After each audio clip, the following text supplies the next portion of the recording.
All right, Jamie's giving us the thumbs up. Okay. Everyone's ready? Yep. Let's do it. All right, cue intro music. Good. Good job. Broadcasting from the heart of Ireland, this is the Lift Era podcast, the voice of Irish strength sports, with your hosts Ian Benson, Maeve Mannion, Jack Kenny, and Alex Cremens.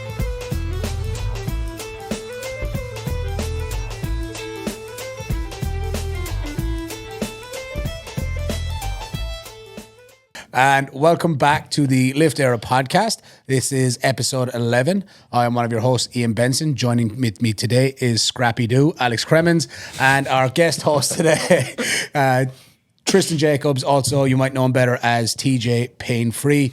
TJ, welcome to the podcast. Thank you for joining us today. Thanks for having me.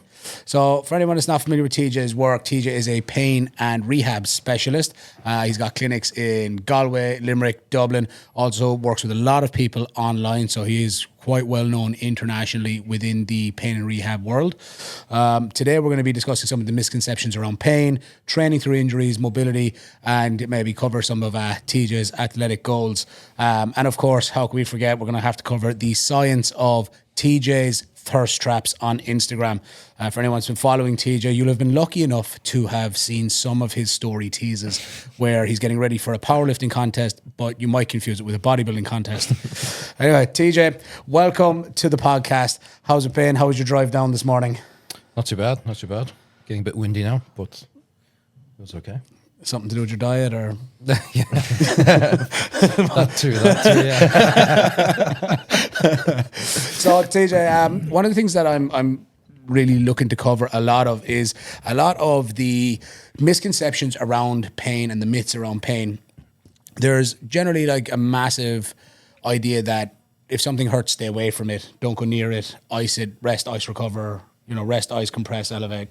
And not to say that there's no merit in any of that, or that that's not generally what we should do. I think the types of injuries and how we manage them is very, very important, that we can't just blanket statement all injuries are in this field. Do you want to take us a little bit through what you do, what you see, and we'll kind of get the ball rolling from there? So, what I do is, I suppose, help people to navigate whatever they're pain experiencing or an injury, and how they can still do their sport, or do the thing they love to do and want to do and need to do. The thing that we find is that injury, the word injury just gets thrown around way too easily, right? Like, to me, injury is debilitating. Like, you literally can't do that thing. Yep. If you only have to reduce load by even up to 50%, you're just experiencing pain. I don't believe you're injured. You can still do the thing, right? So I think we're getting a bit soft with the word doesn't have the same meaning anymore. Like, injured is like, oh fuck, they're done, they're out, whereas, okay, it hurts when I do it, but I can still do it, just reduce the load and it's kind of tolerable. You're just experiencing pain, right? And if you compete to any above average level in any sport, you are going to experience pain, right? That's just a given. It's not that sport is bad or whatever. Shit happens. Not every pain can be explained either. Well, I don't believe it can anyway. So when it comes to the whole pain side of things, there's this myth that, as you said, squats hurt, so people get advised, don't squat. Take 6 weeks off. And people take 6 weeks off, they come back in the first session, back to pain's there. It's like, oh fuck, lovely, I've just lost 6 weeks of nothing. Whereas if we just reduce the load till pain is tolerable, and tolerable meaning roughly, say, the worst pain you've ever experienced in your life is a 10 out of 10. If we work to, say, a 3 out of 10, it's like, I know it's there, but it's okay, I can still do the thing. I'm still moving normally, it's just a little uncomfortable, I'm aware it's there. Then we can work on it while using that. And you have a number on the bar, right? It's irrelevant, but you have a number as a baseline metric. So if the squat hurts at 3 out of 10, 100 kg, that's your baseline. I can do 100 kg. And the aim is that, in 2 or 3 days' time, we might try 100 kg again and see, does that 3 drop to 2, 1, or no pain? Or can we go up to 110, 115, and the pain doesn't increase? Obviously, you might be having other involvements in other exercises or, inverted commas, rehab movements and stuff like that. But if you can just keep either increasing pain over time, increasing weight over time with no increase in pain, or the same weight with reduction in pain, that's progress, right?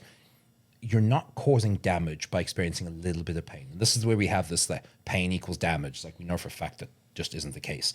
There's plenty of examples all around the world. I mean, the common one that I use and people use is things like baseball pitchers in America. They did a study on it before, and I think it was something like 55% of them had rotator cuff tears on a scan, but no pain. NBA players have meniscus tears, no pain. It doesn't guarantee that there's actually a pathological problem there.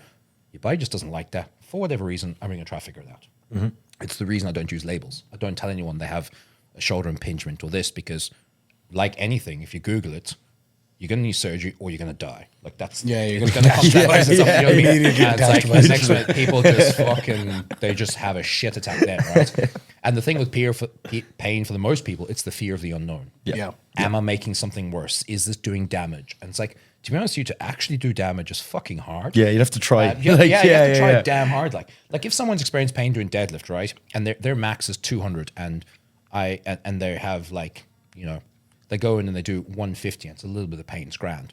That's fine. They're probably not going to be a problem. They're going to try and pull 220. They're probably going to hurt themselves, but that's stupid, right? There's nothing wrong. It's just retarded. So it's like, just use a bit of common sense. But the idea to me is not doing something that hurts. It's people have different opinions. I don't think it's a bad thing to do the thing that hurts at a low level of pain, because you have something to monitor. Because at least while you're intervening in whatever methodology or whatever thing you want to use to help that pain, you still have something to measure how you're getting on. If you go and spend 6 weeks doing rehab and not the thing that hurts, and after, I say, after 6 weeks come back and the thing still hurts, you're back to square one again. You've wasted. If anything, you've regressed almost. Exactly, Like, absolutely. And like a lot of these things, like especially if we talk about powerlifting and strongman, a lot of these things are skills. And the longer you stay away from that skill, it's the harder it is to come back sometimes, right? And the longer you stay away from something, mentally it gets harder, because you have this anticipation of pain when you come back to it. Whereas if you know every session you do, you might have a little bit of pain, you're sort of okay with that. You know it's going to be there, but it's still tolerable. But if you don't do it, and the first time you come back, you're waiting, like, oh, is this going to hurt? And if what you focus on will expand. If you expect pain, there's a high probability you're going to feel it, and it's probably going to feel worse than it actually is, because you've waited, you've looked for it, you've anticipated it coming, right? So that's the other side. The psychological aspect of it is, don't stop it, because you need to be used to it. You need to be used to that movement and know that, okay, it's going to hurt a little bit, but it's only pain, like. You know. And for you then, like, we see it obviously as coaches all the time. You get someone picks up a niggle or had an injury that we'll call not catastrophic, but a real genuine, more than a niggle, this is a problem, but we've dealt with the problem, we've overcome it. And then you start to see these kind of, the fear starts to set in, or the apprehension. And a lot of the time people can start to experience side effects of neurological pain or symptoms of neurological pain, because it's like, we can't pinpoint it down to any one particular thing, but you're insisting it's this, or these other things. And we've got no reason to believe it's any of those. How do you help someone to like really start to explore the differences and understand neurological pain versus an injury? Yeah, look, it is literally the hardest part, right? What I say to people is, the physical aspect of dealing with someone with pain is easy. The psychological aspect is the hardest, right? Because I'm not a psychologist. I know how to word things and explain to people that, look, like you've already done this, or you've done this number before. It might hurt a little bit. That's really the worst that's going to happen. So what? You know, you try dumb things down a bit, or dull things down, and just reduce the seriousness of it, because obviously they just play this out in their head, and like they're sitting at home waiting for their gym session at 3 o'clock the whole time. They go, I wonder it's going to hurt today. When's it going to hurt today? And they're so wound up coming in that they're on edge, that itself is going to make your whole body tense, and you're probably not going to move the same way you would have if you were chilled out. No, right? And the thing for me that always kind of stands out when I try to speak to someone that's come in and they're expressing that they have this issue or they have a particular problem, that it hurts when I move the empty bar, but when you ask them, well, did it hurt when you picked up your gear bag off the floor before you got into the car? No. So, well, what was the difference in terms of the movement? If anything, you being braced in an upright position and being more conscious is probably more of a reason to not experience as much pain. But when you bent over to tie your laces, did you have to think about it? And I think it's the overthinking, as you're saying, is people getting into that side of it. It's like, if you just take a second to stop and realize that, sure, the skill of a bar, right, if we stay at that specific one, the skill of moving a barbell through a particular plane of motion is one thing, but you're so hyper aware and in tune of it that you're exploring the body, and you're like looking to pinpoint where the area is. And you often see people that get like, well, it hurts when I like do this. Oh, I'm man, like, well, that's the worst. Well, you know, maybe don't do that. That works. That's a huge thing, right? I get that online with people that send me a message at a certain position. I'm like, I'm listening in my head. I'm like, I don't understand what that looks like. Can you send me a photo, video of you?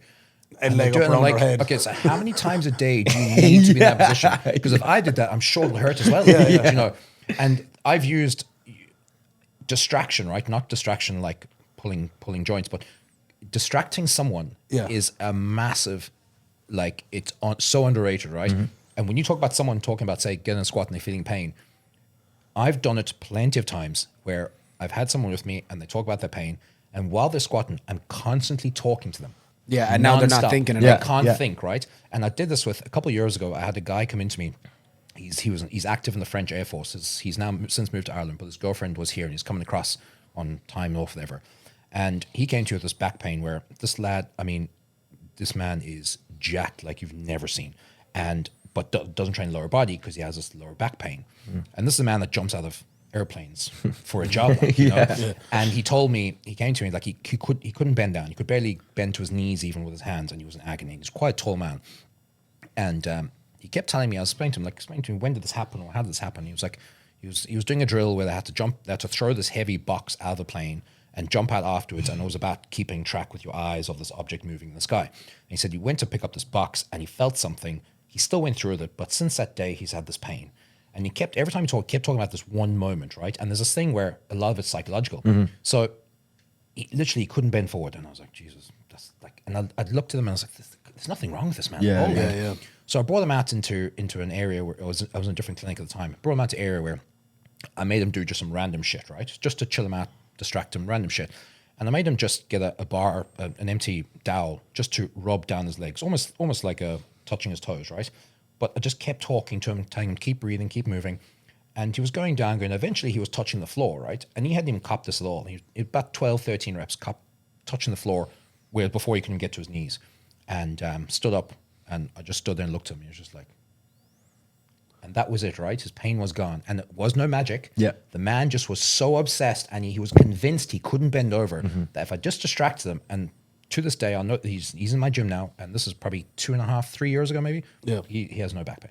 And I didn't do anything. There was Yeah, no magic. It was just, all I do is distract him and take his brain out of it for a Yeah. second and get him to move. Just and it's like, show- oh, shit. Yeah, like there's you, no you almost reason. kind of you show them that their body is able to go through that plane of motion. Yeah. Like Your pretty brain much, is the isn't it? smartest and dumbest thing in the world. Right? Yeah. Because if you distract it for a second, it won't pay attention. Yeah. And you can all of a sudden do shit. And then if you give it too much attention, it's the worst thing in Yeah. the world. Yeah, I always find that with the back pain phenomenon, right? Because there are people in genuine pain, and it can be really difficult actually when you're speaking to a client who you're like, I know you feel this, Yeah. but do we have like a pinpoint thing? And it's, you know, obviously for us, we try to pass that on to a healthcare provider or a pain specialist. It's like, look, this is out of my scope of practice. Here's what I have seen in the past, over the past 10 or 15 years or so. I'm not going to tell you what it is or isn't, but I think you need to start exploring this and actually managing, because a lot of the amount of people that go on for weeks, months, years, feeling pain and doing nothing about it, or doing very little. I've never truly understood that if something's getting in the way of doing something you want to do, or doing something that you love doing, or just taking away from your quality of life. But it's almost like when people start to identify as someone with Somebody a bad who's back. injured or somebody who's yeah. injury prone. Like how many Yeah. times do you hear that when you're like might sign up with somebody new and they've powerlifted previously, and the first the thing time. you get from them is like, oh, I can't run heavy squats for more than 2 weeks because I break all the time. Yeah, Like yeah. that's their identity. And then it's Yeah, like yeah. we run heavy squats for 2 weeks and shock they break. You know what I Yeah, mean? yeah, When yeah, like yeah. it shouldn't necessarily be happening. It's Yeah, like it shouldn't people- always be that way, especially Yeah, without like yeah. a specific reason as to that. In your opinion, TJ, like what do you think like is one of the causes of that? Now it might be getting a little bit, it might just be adjacent to your realm, but do we think that this is like a big psychological barrier that needs to be looked into more, or do we think that there is a physical manifestation happening? So it's a couple things. So it's fear, it's their beliefs, and where they get their resources from, where they get their information from. Because there are still people that believe, that squatting is bad for your knees, Yeah. and it's bad for your back. There's still people out there, and the problem is you can't always blame these people because they're only doing what they were taught, right? Yeah, And we always like to I've been guilty of this in the past, ridiculing someone for someone in my line of work that said something stupid like deadlifts are bad for your back, and I'm like, that's what he believes because that's what he was taught. Yeah. right? Yeah. So you Yeah. can't really fault him too much, but it then comes down to who taught that. But it's there's still so many more people giving bad advice than there are good advice, and that's where the problem comes in. And number one, social media is the best. Again, it's one of the best and worst things in the world because someone has 5 million followers, they have to be the best at what they do. They have to know everything. It's like, well, that's not always the case. No.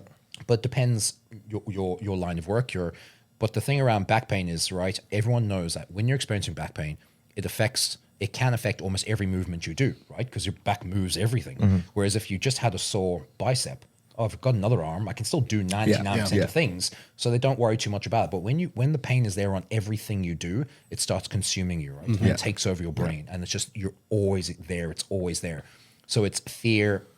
Psychology is obviously the part of it, but I think the fear is what comes into the psychology. It's like, I'm afraid. Oh my God, and it's my spine. Like people think things like, if people have a lot of people's image of your spine just hangs in your back. That's just like so open and susceptible for damage. It's like, and flimsy. It's like probably one of the most protected parts of your body around in it's terms not of that tissue vulnerable. around it. Like there's so much fucking tissue around your spine. Even though you can feel when you push your back, you can feel, but like you can feel your elbow. Like you know what I mean? Yeah. I mean, it's just this thing, but it's getting better over time. But the problem you have is the difference between you and me. We might know the same thing, right? But your lifter all of a sudden thinks my opinion is more important because it's what I do, right? You're just a coach, you know, so the way, and that is where, because a lot of coaches come to me and they're like, and I'll revert back to him. I said, this is what I've told him, and this is the story. That's what I said to him. I was like, no, it's not necessarily what you said. This might be how you said it, or the fact that I'm what's the word? I'm the specialist in that field, and like I'm the expert, so I said that, so it must be true. Whereas when you said, "Well, sure, what do you know?" That's the downside of it. So a lot of what is, I just reiterate sometimes what the coach says to the lifter, but it just has more weight coming from me. Coming right? from a point of authority in the space. Exactly. Sorry, that's the phrase. Point of authority. And that's the thing. Like, it's not always. I'm not saying anything different to what you or many other coaches and lifters said to them. It's just that I'm their figure of authority, and now they believe it's better. And that comes from, that's the belief thing, right? It's that they trust me. Kind of like taking the diet plan off the influencer with abs. Exactly. Versus exactly. like, and no disrespect to this guy, but like taking that same advice from Greg Knuckles, for example. Like I look up to Greg Knuckles a lot. Highly educated genius of a guy. Like if you're in the space and you want to learn more shit, you go to Greg Knuckles, right? He's one of those guys. But if you aren't in the know and you go, well, do I want, you know, Johnny Spiky here with the 6-pack and the tan, or do I want Greg Knuckles, and whose dietary advice am I going to follow? You're going to get drawn towards, because you look at that as the point of authority. I think that's always one of the interesting things with humans, is that you know, what's the phrase where, you know, someone, they know a little bit and all of a sudden they're an expert. There's a phrase for it. We won't get too bogged down in it, but it's like someone knows a little, and now all of a sudden they think they know enough to make their own decisions or to read through things, but they don't. It's actually, the more you know, the less you know. Dunning-Kruger. The Dunning-Kruger effect. That was it, effect, exactly. The Dunning-Kruger effect seems to set in for general population. And it's like, well, if you're not willing to outsource or listen to other people that are, you know, have a high level of expertise and experience in the field, it's you kind of just challenge your own biases. Like, you know, be open to important. Being able to do that. I think is a huge thing in all of fitness and generally, you know what I mean? TJ challenged his own biases recently. Where am I going, TJ? Where am I going, TJ? I didn't put it in the agenda. Tell me something about a belt. Something about a belt. Yeah, something about an SPD belt's better than so, quick side note.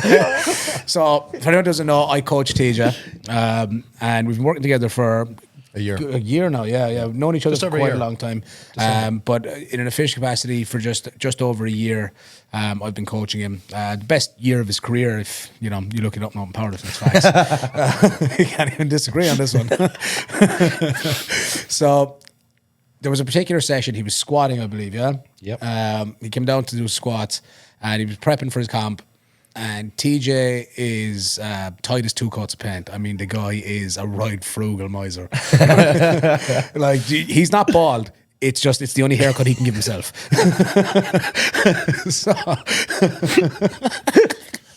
So, and the reason he's lean is because he refuses to buy food. But he has a strength shot belt. No disrespect to anyone with a strength shot belt, but it's usually the belt that we all start with. All right. So I'm still an amateur. Give me a break. You're in the pro-am now. Yeah, I haven't done it yet.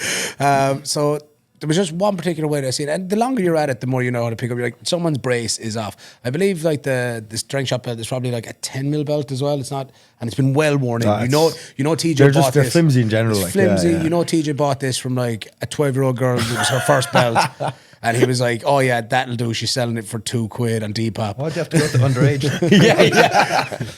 Because it was that small. 19-year-old, like. Because it was that small.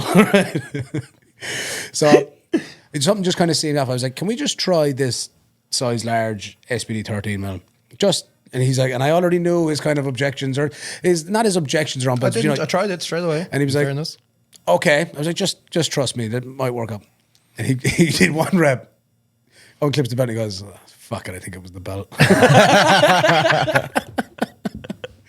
No, he doesn't. You don't really have any biases around it, but you do sometimes. You'll sometimes put your opinion out in a way that seems very like, all belts are shit. You're all losers.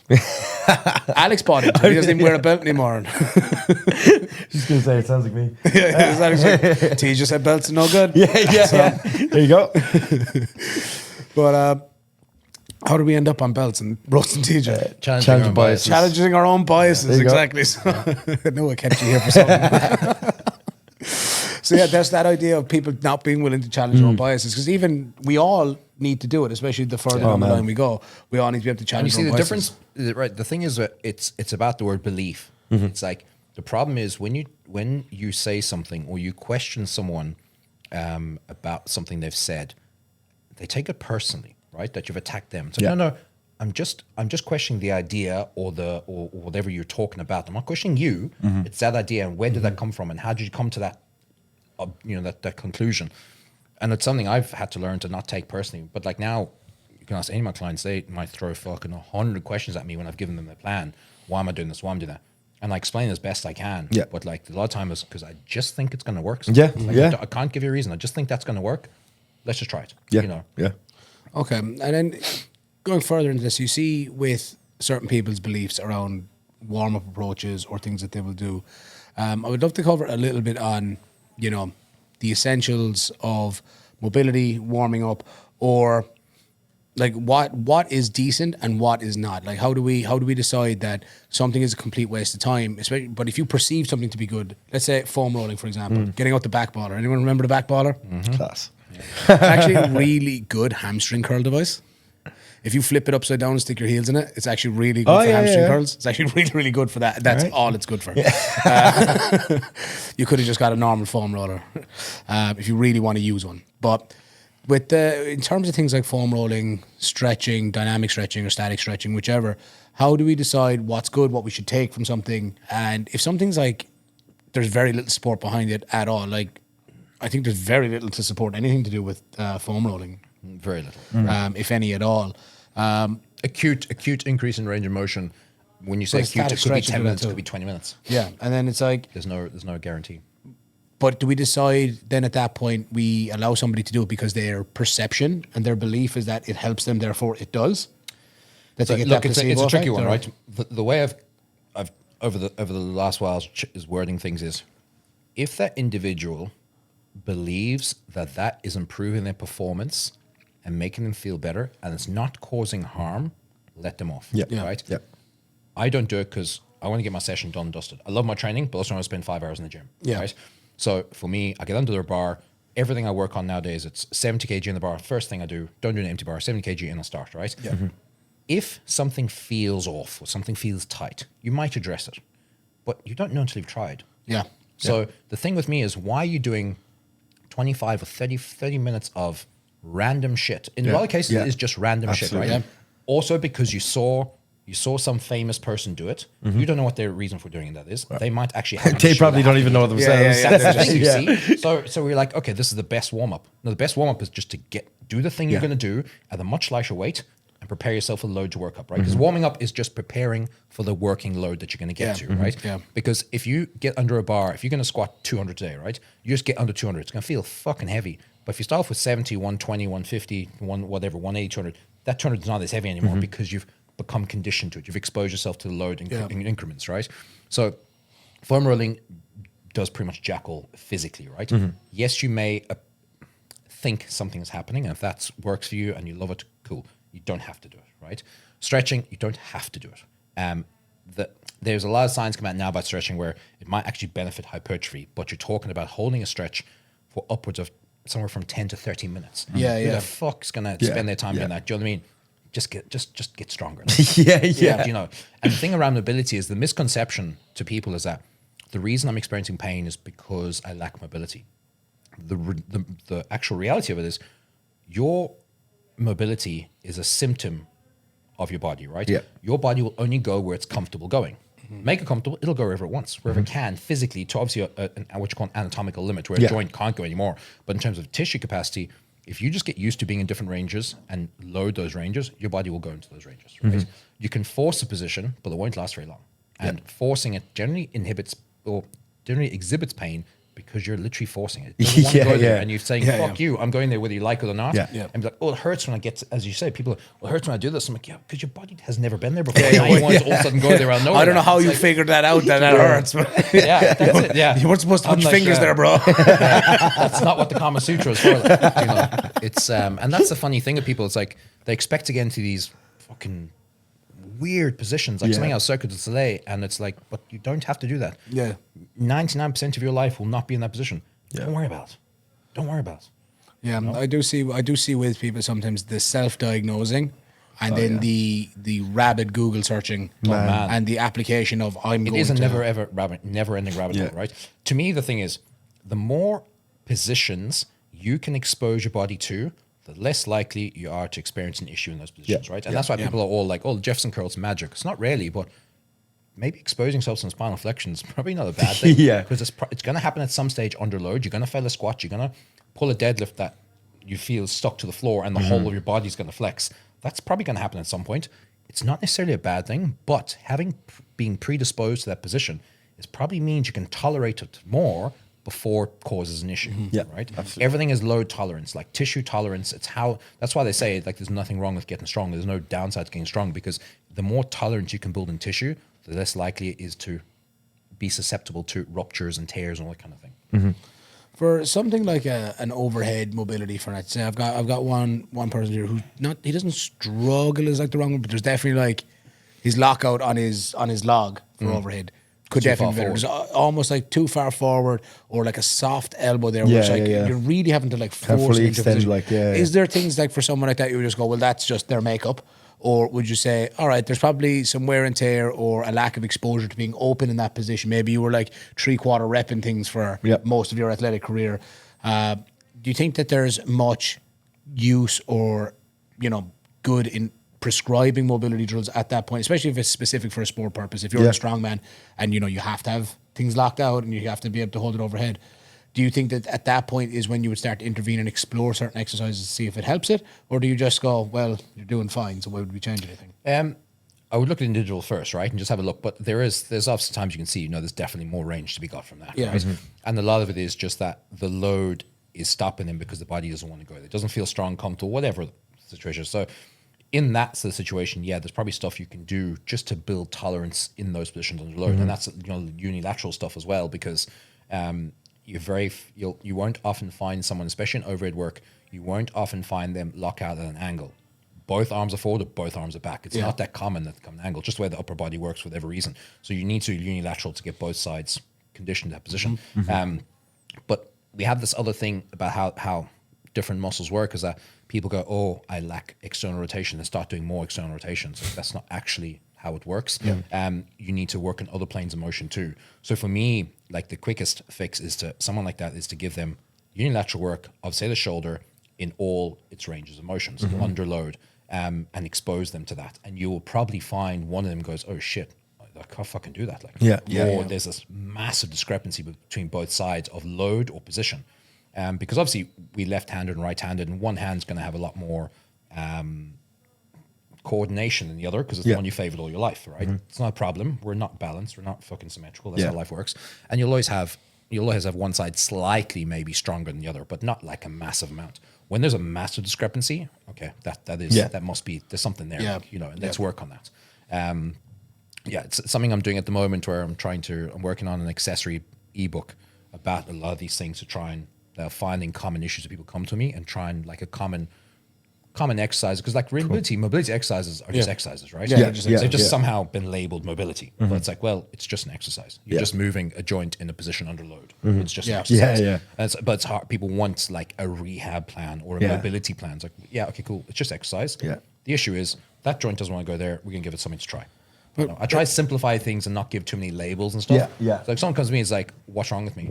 Well, it hurts when you go into hip extension. We're going to stop that. That's it. It's literally that's. So we're just not going to do it.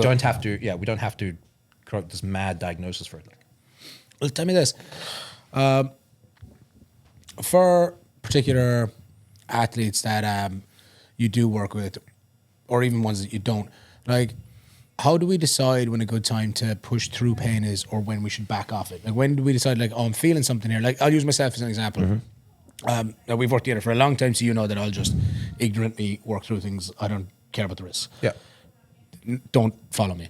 Do as I say, know as I do. Yeah. I'll be benching and warming up. Like, yeah, that feels a bit off today, but I don't have this kind of like fear something's going to happen. Like, Yeah. if something happens, then something's going to happen. Yeah. But it's the same old cranky shoulder feeling when I'm coming down for a bench. And when is a good time to decide when it's you can actually work through it or back off it? I think I know myself well enough to go like, it's okay. I know what this feels like. This feels like the same old. Yeah. I can work through this and still perform well. But how do you help people decide when to push through and when to back off? It's like, this is so individual. It's literally case by case, right? Because I work with some general population and also some very high level athletes where I know they're going to push through regardless of what I Yeah. say. So then I do cap RPEs in both pain and load, just to force them not to push that part. But the higher level of athlete will generally tolerate pain better, right? Because they've experienced pain before at some level, because they aren't where they didn't get to where they are without experiencing Yeah, pain yeah, or for potentially sure. an injury, right? So it depends. The other side of it, right, is there's also what people don't realize, the big differences between enhanced and natural as well when it comes to pushing load and how much can they tolerate, how much can they recover from. So an enhanced athlete can recover better than natural for the most part. Yeah. So I know I can push them a little bit harder, right? It comes down to knowing the athlete, knowing the client, Yeah. and knowing the rest of their situation, everything, right? Their life, their stressors, their nutrition. People don't realize how much all that plays a role in your ability to perform and recover from pain. Because if I have someone that's been in the calorie deficit for a year and they have a stressful job, family, all this kind of stuff, I'm probably going to push them as hard through pain as someone that is living the single life, fucking eating in a surplus. They can recover better. They're less likely to suffer than the other person. So there's you have to look at the whole picture as well. It's not just they're a man that can push harder than a woman or something. Yeah, like that. yeah, It's not that. Like, it has to be. It literally is individual. So I have to go case by case, but. There's also a risk involved, obviously. I have to be Always, cautious and not saying, oh, yeah, you're grand, and next minute they fucking dislocate shoulder. Yeah. But Someone's TJ on the says, floor. like, oh, Yeah, fuck. And now I'm like, oh, shit, I'm to blame for this. You know? Never heard of him. there's Never. delete. So it's like, I have to kind of be cautious from that point. But I generally will always cap at a 5 out of 10, right? Yeah. But the problem, again, is Everybody's someone like 5 is relative. Exactly. Yeah, So yeah, to yeah. me, it's like, I have to figure out the athlete, but then that's when I go, okay, we're going to hit an RP 7 or 8 in terms of intensity, but it's a 4 or 5 out of 10 of pain, whichever comes first. Yeah, yeah. You stop at that level. Yeah. I'd be curious to get both your takes actually on the idea of athletes or just people in general, but more so specific to athletes, doing like yoga classes, Pilates classes. So you would see that it's not uncommon for like professional athletes like GA players or rugby players, even soccer players, to go and do these classes as just part of what they do.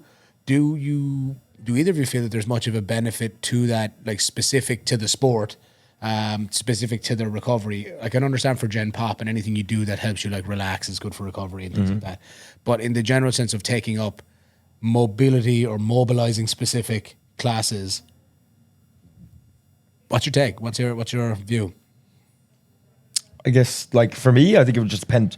It's very specific, right? Like, it depends what the class is. Like, if it is just this, like, you're just doing yoga and stretches, I don't see any harm in it. And if you enjoy it, Yeah, no harm, sound. no But foul, like, right? it depends what the class entails, and if like there's anything that like involves like them loading things or just putting their body into a really Yeah, shitty position that they won't be able to essentially recover by the time they get around to training. So I think it's very dependent on what that is. But like, if you're going in and doing a few stretches for an hour, like, fucking sound, Probably whatever. be all right, yeah. Yeah, you'd be.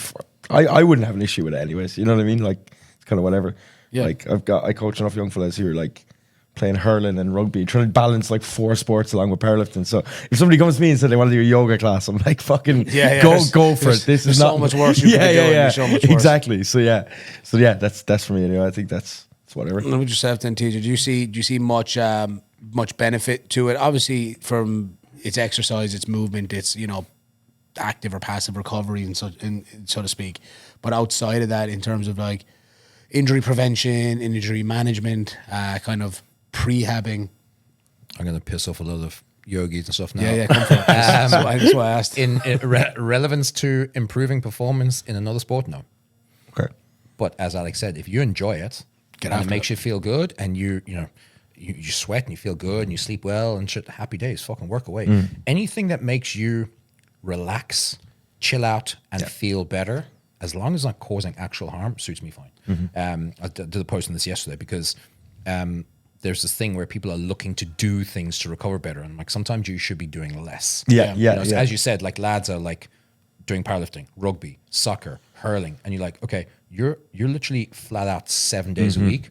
At some point, in reality, something's got to give. Right? 100%. And if they're constantly complaining about niggles here and there, it's like, yeah, we have to just pull something from here. And it's like, which do you like the least? Pull it for a couple of weeks, Literally. and just let an overall recovery of the body. Because that's the thing. Like doing yoga and stuff. Like I have a friend of mine that she does, and she's like, "Come and try a class," and I'm like, I know I'll be absolutely shit at it. Yeah. And also I'll be the only man in the room covered in sweat, pool of sweat around me, look manky. Yeah. And I'm probably going to die for a couple of days afterwards because it's just not Yeah. me. Like I just don't do it. And I know it takes a bit of challenge for someone that's never done before. But in terms of bettering your sport of like powerlifting, no. Yeah. I can't see the benefit. That's my own personal opinion.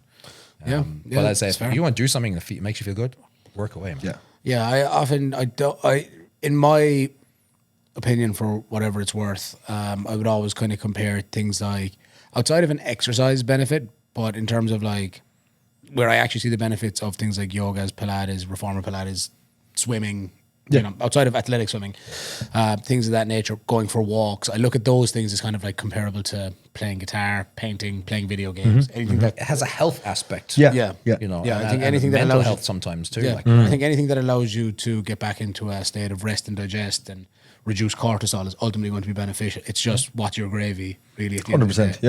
Yeah. a lot of people, what's the goal? Yeah, Yeah. Are you doing it to chill out, or are you doing it to get better at something else? Yeah. Yeah. Yeah. And then you can say, okay, well, there might be a better option. Like what's done in yoga in terms of benefiting your performance that you can't do in your programming? Yeah. Yeah. Yeah. Do you know what I mean? Do you have to go do a whole separate hour another week, or can you just add one exercise into your 4 days a week? Mm-hmm. You know what I mean? Well, then, how do we feel about hot, cold, recovery boots, saunas? I'll give you an example, right? Marquez is a prime example of he goes to the sauna in the evening because he's found that he chills out and he sleeps better at night. So Then it's therefore, that beneficial, yeah. works. It's Yeah. the sauna Yeah. isn't helping him recover, but it's facilitating for a better night's sleep. Yes. Yeah. And if that means that you get better, fucking work away. Mm-hmm. It's better than not doing the sauna and not sleeping well. Yeah. You know what I mean? So Yeah. you have to look at what's the purpose. Like ice baths, look, we know like realistically, they almost have a negative impact on hypertrophy, but at the same time, it's probably such a minuscule amount that for 99% of the population, it makes fuck all difference. Yeah. Yeah. Yeah. And if you enjoy it and you think it mentally helps you be aware Yeah, of other stuff, yeah. fire away. I Yeah. fucking hate that's, it. Like, That's, Yeah. what I was going to say as well. It's kind of like same thing with the sauna, like you were saying. It's like as we know with those ice baths, they're kind of a lot of bollocks, but like it is one of those things. If like if you getting up at 5 a.m. to do an ice bath gets you a really good start to your day, and you get productive throughout the day, and you get good training in, you feel like you're an athlete for some reason by getting into Yeah. a cold water in the morning, then it almost is, productive towards your Yeah. trainings, and it's like cool, like Absolutely. Yeah, I feel like ice anything that baths just- facilitates for you to feel better and perform better, Yeah. whether it's real Yeah. or placebo, doesn't actually make a difference. Yeah. Fire away. All we want is results, right? So it's respect like when the you see discipline. that, it's all that matters. I respect the discipline of it. Like if Yeah, you're doing yeah, it for yeah. like I'm going to become a more practiced, in disciplined person. Yeah. I get it. But I feel like ice baths as a standalone device get you better at just tolerating cold water. Yeah, literally, like, yeah. It yeah. definitely The improves challenges you tolerance to mentally. cold Like water. Yeah. I had an ice bath in my clinic at one stage, and like it was there every day, and I used it once. I know because someone came with me and fucking nearly forced me. Yeah. Why would I voluntarily get into Yeah. the water? Absolutely. Like, Well, Absolutely. I know there's evidence supporting or showing at least some benefit to hot cold exposure. That you're creating the pumping effect there from going from hot to cold and restricting and dilating the vessels. But outside of that, I haven't seen anything. If you don't do them in conjunction together. If you do them singularly, Yeah, there's very little benefit either outside of either cold, if you can get your David Goggins on, Yeah. you know, and for hot, if you like just sitting down, Like chilling out, like chilling out, just So sweating it out. This is the way I say to people: let's take the science out. Yeah, Of yeah. it. And like you say, if it makes you more productive that day, whether it was the ice bath or not, it doesn't make a difference. You felt you were more productive. You physically can show the results. You're being more productive, and you performed better and felt better. That's all that matters. Yeah. What's your take on contrast therapy? Hot, cold at the same time for small bouts. I You think the benefit is too little to. yeah. Because having benefit, Yeah. when something says it's got green tea has Yeah, been shown literally, like, to, yeah, to yeah. help you Yeah. burn more calories, but it's shown to do. you mean like isn't coffee like a diuretic? But like you don't Yeah, see everyone yeah. dehydrated. From Yeah, drinking. yeah, Exactly, So yeah, it's- yeah. Yes, it does those things. It's in the dose. Yeah. Isn't it right? Yeah, so it's but dose like I dependent. don't. But again, if it makes you feel better, that's fine. But the actual benefits are probably immeasurable for 9 times the Yeah. population, right? Yeah, I am a fan of recovery boots. I do like them, but again, I think that's because I like chilling I out. just sold them recently, but I had a heated pair. You could Yeah. turn the heat on or off, and like nice. they actually felt cool. Yeah, I yeah. remember that. You actually feel fucking Yeah, cool. yeah, I think, I'm getting a um, warm massage on my on my sofa. I had like. read, it was a couple of years ago since I read it, but I know there was very little benefit to compression boots for field sport athletes who seem to use them the most, especially Yeah, in yeah, the yeah, gym. absolutely, yeah. The least amount of benefit. Yeah. The most amount of benefit is for, now, field sport athletes at a professional level are also resistance trained athletes, Yeah, but it's yeah. for, Yeah. actually, if you're someone that goes to the weight room, like for powerlifter strength athletes, they're actually of the most benefit. But I think the length of time you need to wear them for is so There's excessive. that's the thing. You see, there's so many variables. And Yeah, that's the other yeah. side of it. It's like stretching. Okay, I'm fucking holding a position for 20 minutes. Yeah, no, you I'll fall nearly need to asleep, sleep with the boots on to get that's the the most thing. Yeah, You know what I yeah, mean? yeah. I've So heard it's a lot of people Is do it that, practical now? Is the benefit and the practicality of it, do they align? No, not Yeah. really, like, you know. yeah, I wonder how the missus if Amy stood at the end of the bed Yeah, and not put a pair of compression boots on. It's like trying to sleep paralysis demon, just you completely naked, the boots on, just standing over her. That's an image I could do without today now. Speaking of images we could do without. Alex, Alex definitely wanted to bring some things. Alex, Jamie, what's the thing Alex sent you over? Alex, you want to get Jamie to pull it up on the screen? What did I say? Jamie. He's hanging you for being him. I have no. I was like, what did I say? No. I just have this on my phone. that was off Alex's wallpaper. Oh, yeah. So, To my TJ looks- private folder. That Now one. listen, TJ, you look great, by the way. No one's taking that away from you. I'm a But, 42-year-old man. Give me a break. So we just wanted to get in. Alex wanted to give you Okay, some we've seen tips it, so and you can take tricks it down now. around your. Oh God. Well, no. Let's zoom into the No, calves. that's not. Just the calves. Just the calves, Jimmy. What calves? Those- There are none. You can zoom as much as you want. You won't find them. You won't find them. It's the pants around the ankles for me. All right, Jamie, you can pull it away. You can pull it away. Work smart, not hard. Listen, no one's going to tune in for that picture because if you want to see that picture, it's up every day at 3 o'clock on TJ's story. Fairness, it hasn't been up in a while now It because was, of, it was Bring the it pants back. around the ankles for me. It was the pants around the ankles for me. So is this TJ is like, I have it, so I'm going to show it off like this? no, because actually, if anyone knows me, they'll know actually I'm very critical of myself. You are very. But, Yeah. it's accountability for me. Yeah, It's like, yeah. okay, if I pull the plug on this, whatever phase of food I'm in or whatever, I'm like, people are going to be like, what happened there? You got lazy, or so. For me, it was accountability. At the moment, I'm just not anywhere in that mindset to go back to that yet. Don't worry, they'll make appearances. soon. TJ reminds me of like Ned Flanders. You know, when Ned Flanders is walking around super like unexpected. You know, Ned has hair, though. You're just like, and a great mustache. Yeah. But you're walking around, Ned Flanders just kind of chilling, walking around The Simpsons. Next thing something happens and he just whips it off, like, rips his clothes in half. And he's like, bam! TJ's out here like, wham! Jack. Jacked his shit for no reason. Well, it's not, you lift weights. To be fair. You do lift weights. You're pretty reasonably good powerlifter. Average. We're all average. We just find different levels of average. Yeah. We all find our world to get into and we become average. We're to no that. Coltons, like. So, I just needed a reason for us to put that up there for some reason. That's the whole reason I got invited. Was Yeah, just yeah. that. The rest Just is that. irrelevant now. That's it, lads. Yeah. Tune in next week. Speaking of next week, before we move on, because I do want to get into Oh, yeah, work with yeah. high level athletes. Like Shed, I know you were quite curious about it. Yeah, Speak yeah. to him about it. So, for anyone that recalls the last ep, we brought up some of the obsidian smelling salts. So, this for next week's episode, we're going to have our very first smell test. Alex, you want to bust some of these bad boys out? So, TJ, you a fan of ammonia? Never used it. You should. use it. Never Oh. used it. The We got the monster. monster one. The white monster. Oh, that's the That's actually what Jack Kenny calls me, the white monster. the white monster. That's in your dreams. Isn't it? I actually saw this great it was like ad on Instagram yesterday, and it was like it's this T-shirt. So your picture of a white monster, and then it just says like caption white monster, and there's an arrow like pointing at the can of monster, and an arrow pointing down that way as well. I was like, class. So I'll see if we can get them for. we gotta get we me should try one of get it. them. We Let us should try know when get it like, arrives, will you? yeah. We should try get like matching ones for an episode. And then this stank out, which is like a. Oh yeah, yeah. Oh, this is the stank out sleeve and gear wash. Empty their entire pack into 4 liters of warm hot water and soak your gear. So for those of you with smelly sleeves, Every powerlifter ever. Yeah. And wrist straps. Don't forget Yeah, them either. yeah. and the wrist straps, All all of Mank it. too. Like The Bud Light sauce. Oh yeah. Extremely heavy for some reason.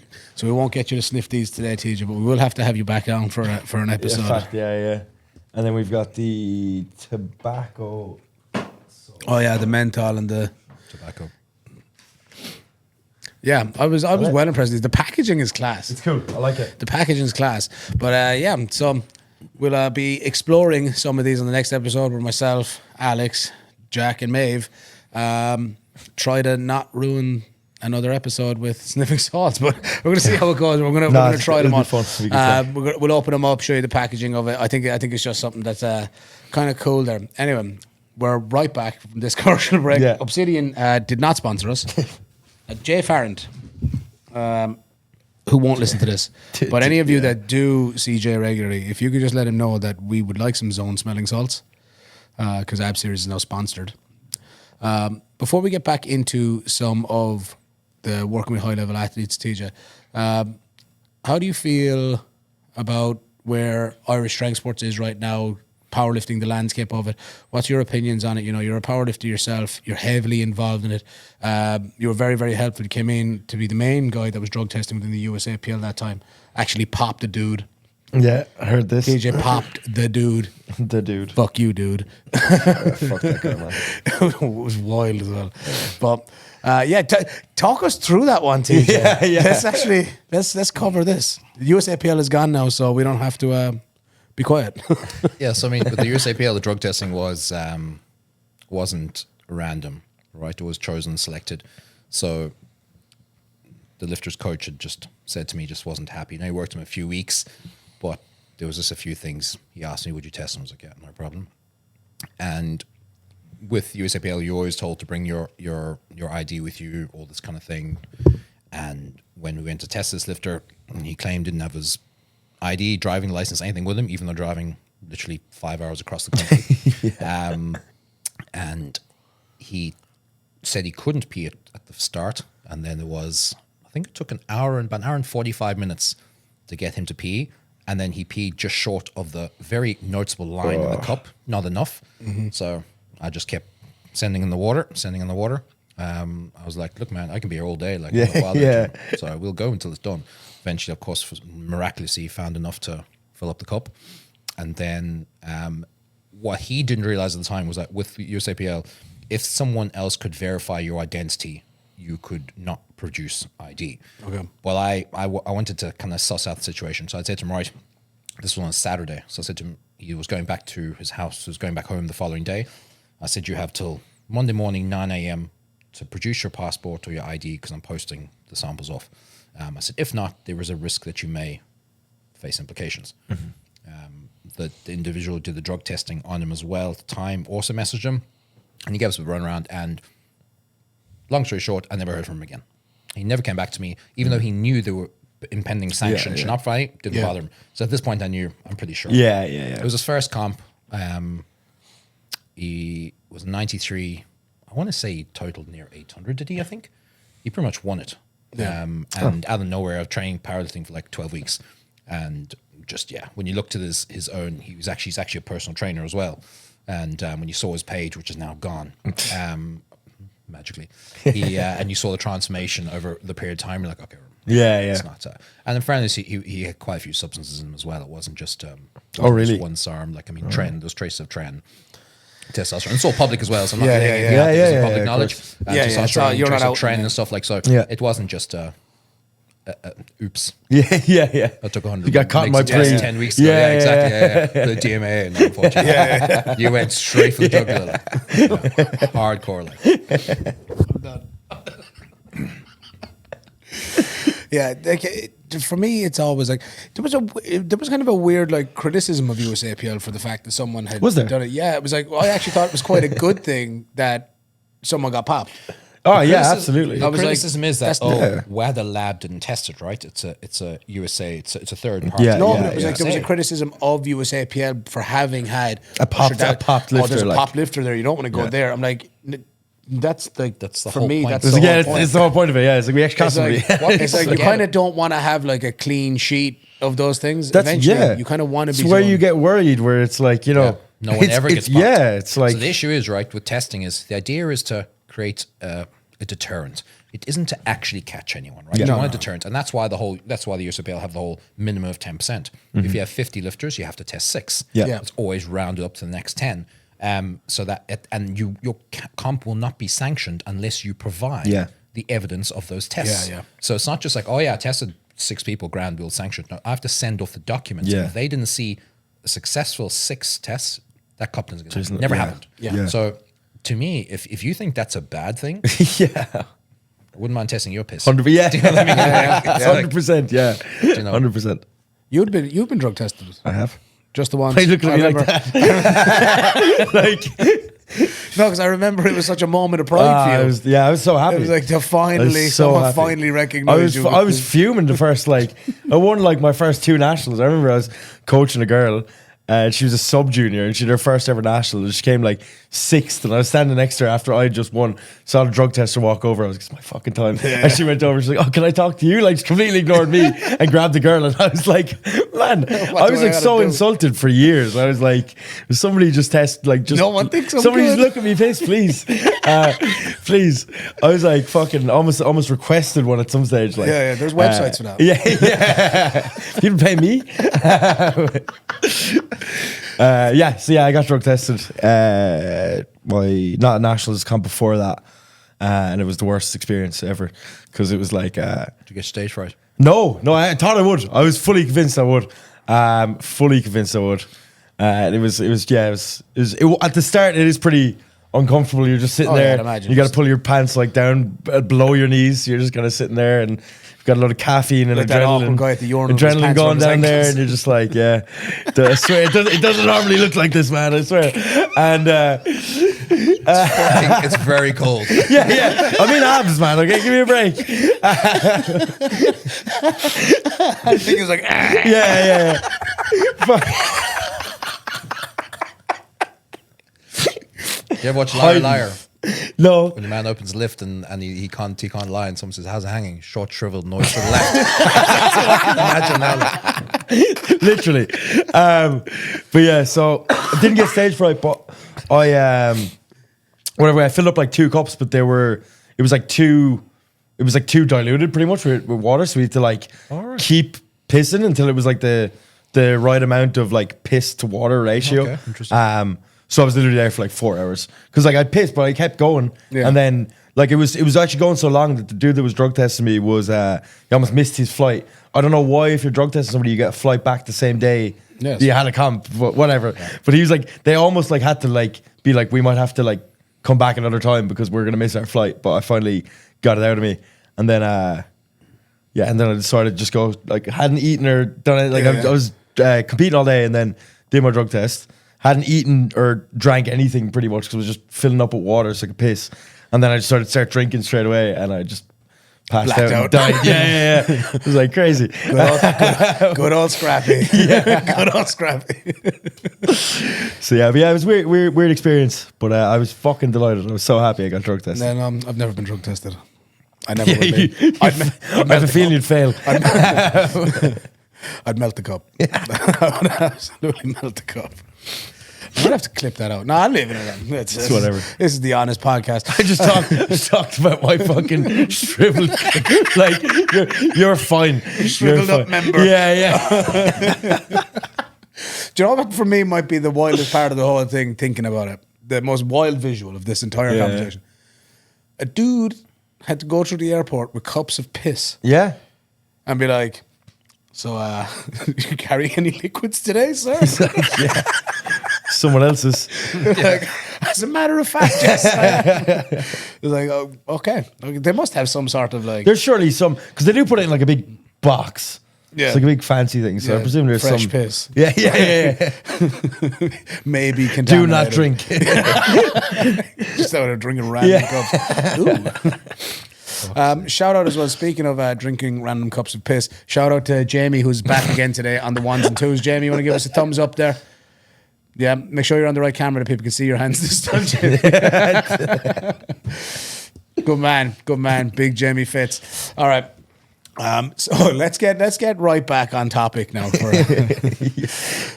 Well, TJ, how do you feel about the landscape of Irish powerlifting and strength sports as of right now? Where do you see it going? Do you think it's in a good space? Personally, I think it's in the best space it's ever been and only getting better. I actually wish I was coming in at this point of where it's at now, because I think there's a lot more to capitalize on and maximize the opportunity from. What's your take on it? Where do you see this thing going? I think it can only go up at the moment. I think, I mean, the year is only so long, right? There's only so many weekends in the year. So at this point, like it start next month, but like there's something on every 3 to 5 weeks, you know, which sounds like a 5 weeks is a long time, but like when you're competing, realistically, you only do it twice a year on average, right? Yeah. And you picking your comps, but like you can see comps are selling out left, right, and center. So in terms of powerlifting, I mean, it's never been probably in more demand or more variety of lifters now across all age groups and stuff. And then like even the strongman, like there's more and more comps coming, more and more people kind of flirting between the two, especially in your off season. Olympic lifting, even I've noticed more. I don't know it's just because of this podcast, but I've just noticed more of that happening Just too. this podcast. It is obviously still a lot more niche than powerlifting, I think. Yeah. But at the moment, I think it's all going well. I think my only thing is, and this is a bit counterintuitive, but how hard sub juniors and juniors are pushing at the moment in terms of longevity. Yeah.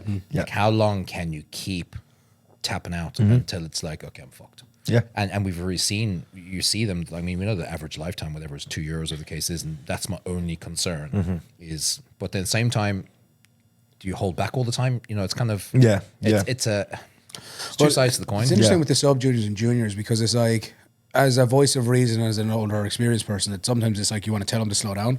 But also, I've seen plenty of experienced, mature people that just tap out after 2 years. So it's like, fuck it, send it.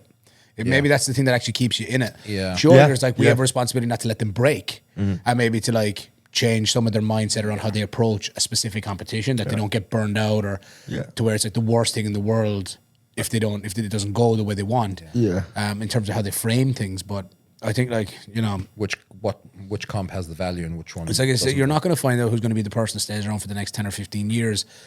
They might just do it until they get to college. Yeah. You know what I mean? And, I think that's the thing as well, is that like I think because I speak for myself anyway, but like I get so caught up in powerlifting because it's everything to me that like I think a lot of times I forget that like it's not everything to everybody else. You know what I mean? You're it's like, just like some just their hobby. some people genuinely just like want to do it for a few years and just get a bit stronger. Make a few say meds. they did a few comps and fuck off. Like you know what I mean? And like that's so okay as well. So I think it's like figuring out the individual that's in front of you, figuring out if they're the type of person, because I think we've all been at this long enough that you can kind of tell by like the personality of somebody who you meet if they're gonna they're gonna be gone in 2 years. Do you know what I mean? Like we've done that. There's been people who walk in, I'm like 2 years max. Like do you know what I mean? I'm like if even. And like that's completely okay, but you just gotta have that conversation with them and see if that's what they're okay with doing, isn't it, I suppose, isn't it? I think a big red flag for me is always when someone's like, I'm putting everything into this. I'm like, you just started. Don't do it, buddy. Don't do it. I know it's like super exciting right now.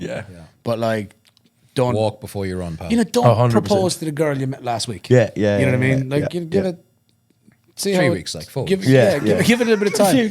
Date for a bit. Give it a couple of years. Maybe live together for a bit. Yeah. Decide after you smell each other's shit in the bathrooms when Yeah, you still yeah. like each other. You know, you got to go Fair. through. You got to go through those moments, Yeah. those hard times. That's powerlifting. Have a shitty comp or two and decide if you still like it. Go Have through a bad couple of- block and a bad month or bad bad block. three Have a- blocks have a and bad then- year of Yeah, exactly. training, Yeah, you know? yeah. Go backwards. And see if you come back. Like, Yeah, go You guys have backwards only for had a multiple bad year. times. Yeah. No, I wasn't talking about me. Training is bad all the hypothetically time. speaking. Like, Yeah. Like- I would fucking pray for a bad year. All right, I want a bad decade of powerlifting now. Almost. I don't even call it a bad prep. I just call it prep. That's standard, isn't it? Yeah, I do. Like, I do think. do you ever get worried and things start going good? That's what I get recently. I'm like, I'm gonna get Like, hurt. Yeah, I'm like, oh, this is gonna crash and burn fucking so fast. Or I'm gonna get a phone call. Someone's dead. yeah. If it's like powerlifting's going too well, it's like my life's gonna get fucked up here. Yeah, Like, there's something gonna happen. off here. This is. Yeah. This should not be lining up. It feels eerily suspicious. Yeah, like I feel like it's in a good place. It was a good point about the junior subject, but I do feel like it's in the strongest space it's been. Yeah. I mean, for example, we're all sitting here in front of cameras, full time, working in this job. Like we Yeah. all actually Yeah. work in the sports, Yeah. full time. It's actually, which says a lot about it. it's At mad. one point, it was like, this is our job.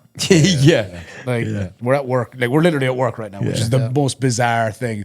Talking about failing drug tests and shriveled penises.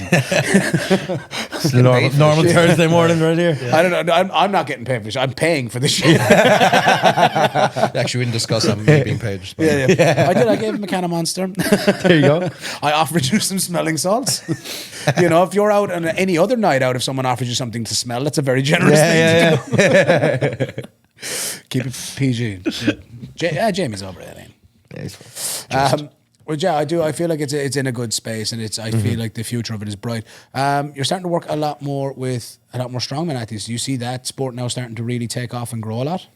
It seems to be, yeah. But look, the majority of my business is word of mouth, right? So if I work with a strongman coach and that goes well, there's a line of athletes to come from there, Yeah. and that's how it works. I think the first sort of name I worked with a strongman was Paul Smith. And Oh yeah, his- pause. and I his- think he just got called up for Britain's, did he? Or did he Yeah, I don't know. I There's don't know if he something- took it. I'm There's not something sure. going on Yeah, there. something going on there. Yeah, yeah. Jerry will be able to. Jar had up in his story. Did you see Jar's stories yesterday? Jar Buckley's. Possibly.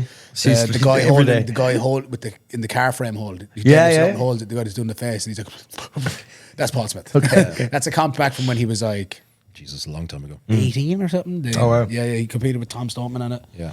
Or was it Luke? Might have been Luke. I don't know. I don't know, whichever one won World's Strongest Man. I can't remember off the top of my head. I think it was Tom. It is Tom. Tom was the one that's not in the news for the stuff. Which what's it like working with kind of these high level? Because you're working with Josh Lancaster now as well. Yeah. You've got how many strongman athletes are you working with currently? At the moment, only 3 at the moment. Josh is kind of the newest one. That's sort of an ongoing one. That's just Another working on. high level. Josh is he under 80? Well, yeah, no, he's under 90. No, He competes under 80. under 80 no? now. Yeah, he is. Yeah. And I don't know what his plans are. I think he's looking to stay there. High level. But like with him, there's no pain. Rarely he rehabs his own pain issue, but it's about improving his deadlift efficiency. Yeah. So positional stuff. Paul Smith was the same thing actually. Deadlift efficiency with him as well. That's done. That's never gone back. So that's perfectly. He messaged me 3 days ago to tell me how it's still been spot on. And then I worked with Paul's wife Shannon. She's a nutritionist. She had shoulder issues with log press, and like that, she sent me some of her nutrition clients. So that's how I kind of get into that realm. I just work with one, and then it just starts to provide I do a good job, and we have the result. Have you obviously. found that there's much of a difference working between? Do you feel like an athlete's an athlete, or do you think that there's a difference between powerlifters and strongman athletes?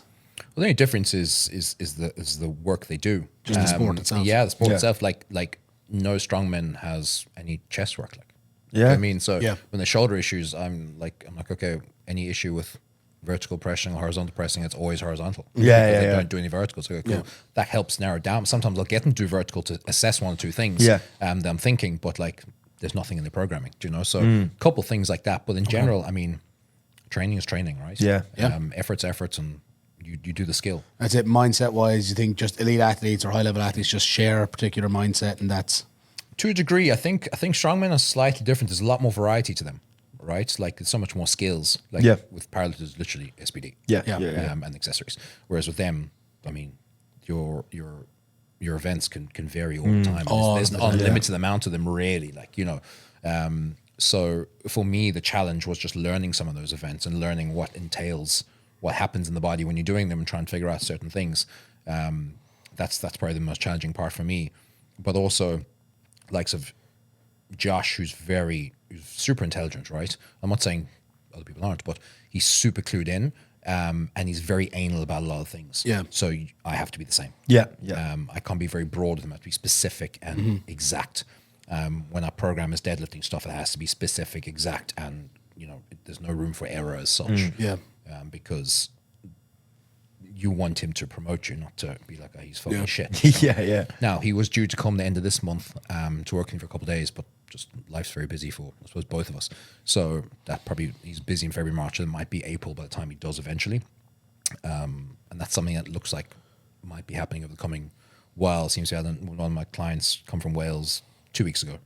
So that was 2 days. Tamara? Tomorrow, yeah. Yeah.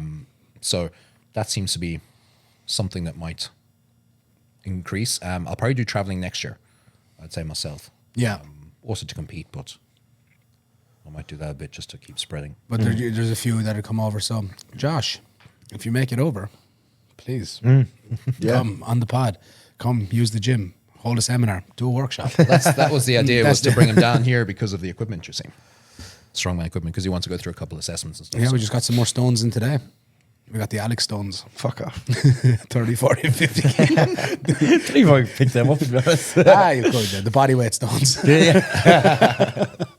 Genuinely. The different phases of Alex. You have him out. You have him in off season, which is the 60 kilo. You have him in season, which is 50, and you have him after a night out, which is 30 kilos.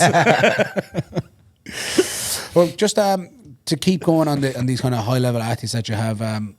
You're working with Shell at the moment. I know Alex is a big fan. Shellfield, he's getting ready for. Like that? Like that? No. That's a dad joke if I ever had one. Yeah. You're getting worse every episode, man. Listen, just because you guys have no game. All right? Bar is shit, bro. I don't know what any of those things were. My son was sat down here at the desk with me the other day, right? So a new guy come in, Jackie, come in to join. And he was just kind of sat there. And Jamie's 6, and he's just sitting beside me. He's kind of going.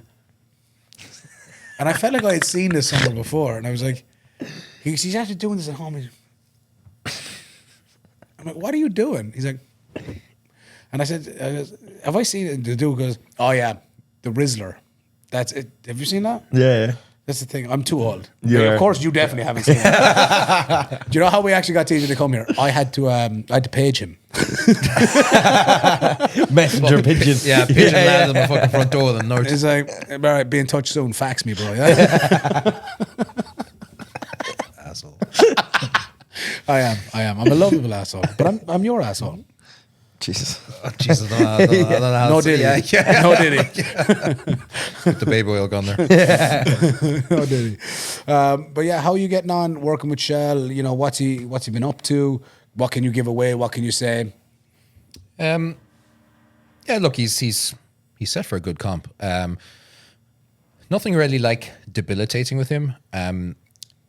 He is quite an individual that gets concerned by certain pains and aches and pains, but like at the same time, the man's shifting weight for his body weight. Like, I mean, he's bound to experience fucking 3 times something body like- weight bench. Like, You know what I mean? It's going to feel different. yeah, it's going to be tough. But like, there's a mindset thing with that man where like he has a newborn child. He has 2 kids, I think.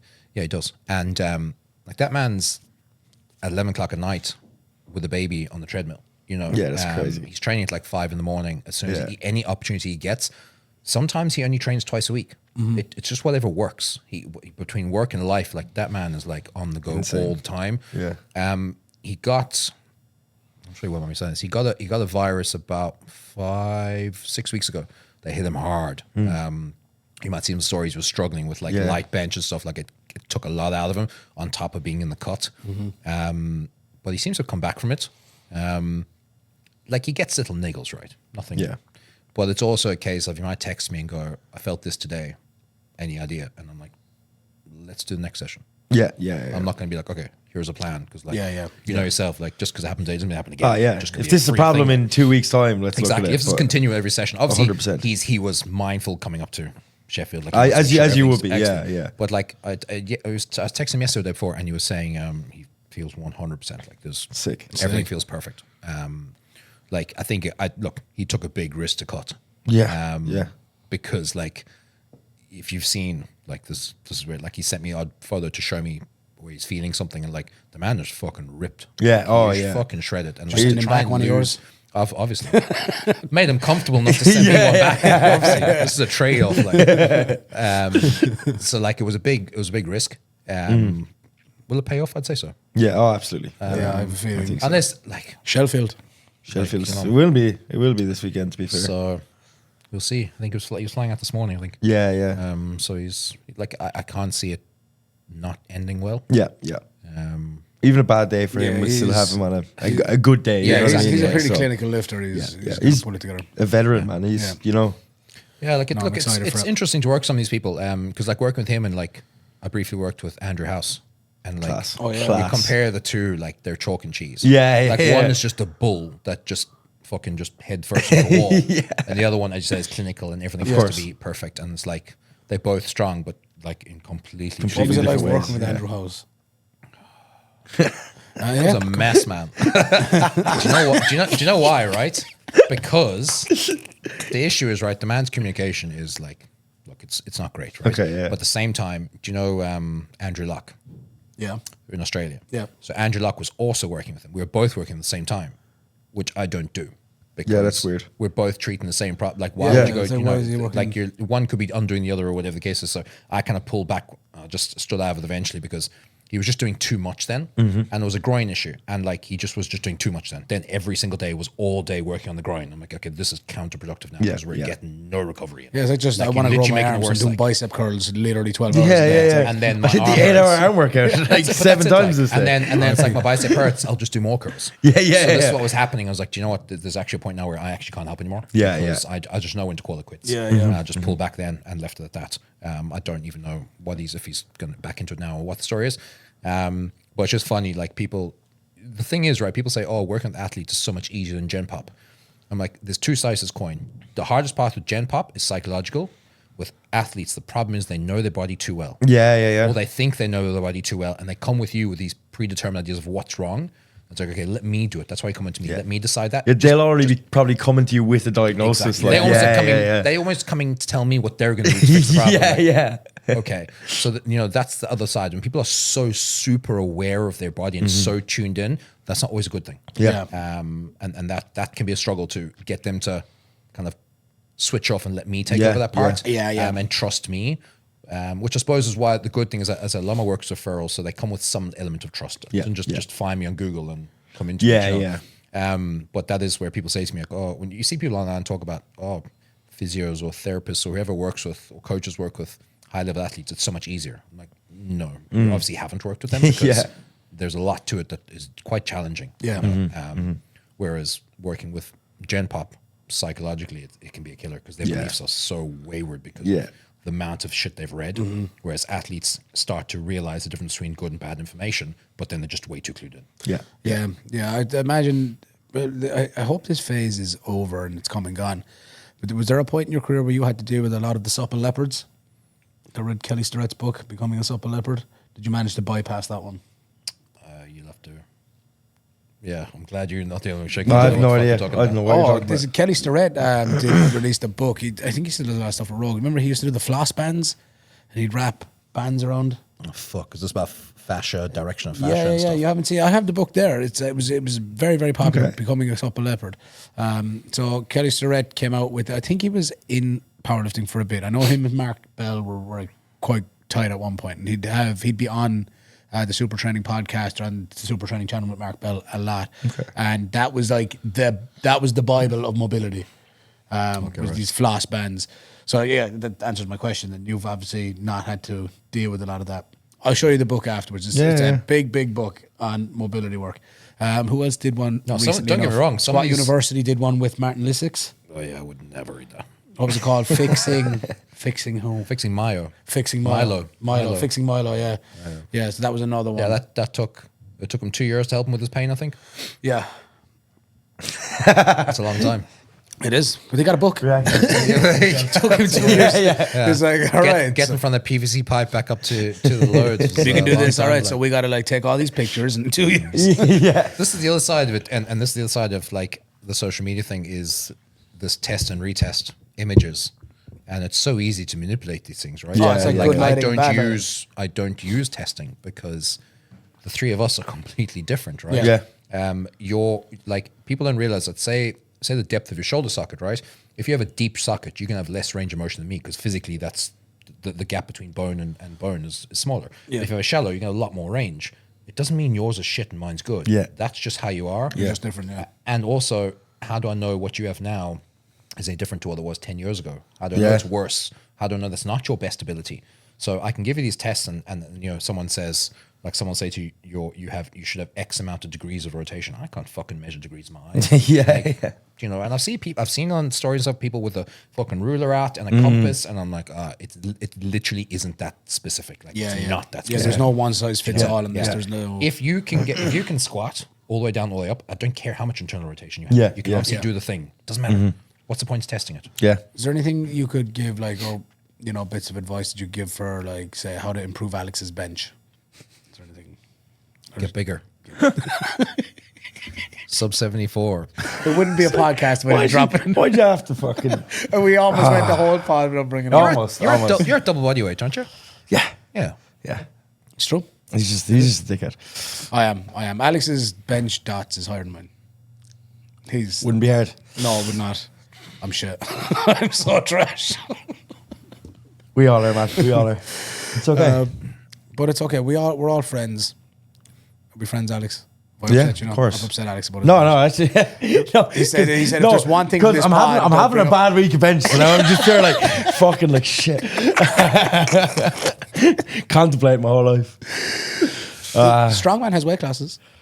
Nah, that one's a little bit me. I looked into this already. Oh, man, I tried to change careers.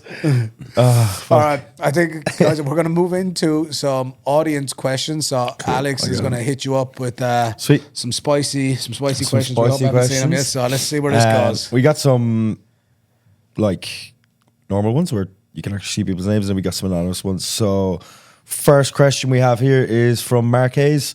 What? Yeah, TJ, you're a bitch. And it's Mr. 305 to the knees, is it?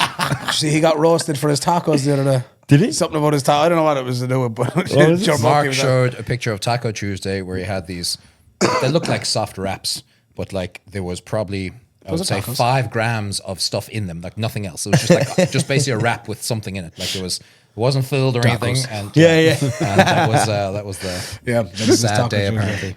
apparently. So Mark Hayes asked, which competition has been TJ's favorite to compete in since starting powerlifting? Oh, it had to have been the last one. Yeah.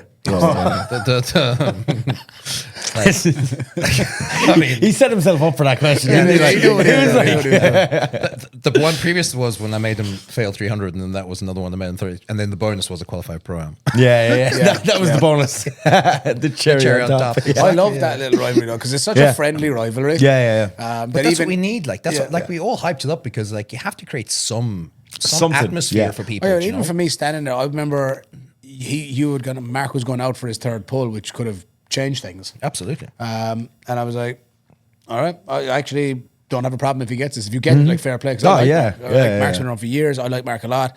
I'm like, all right, cool, get it. I'm obviously backing my boy.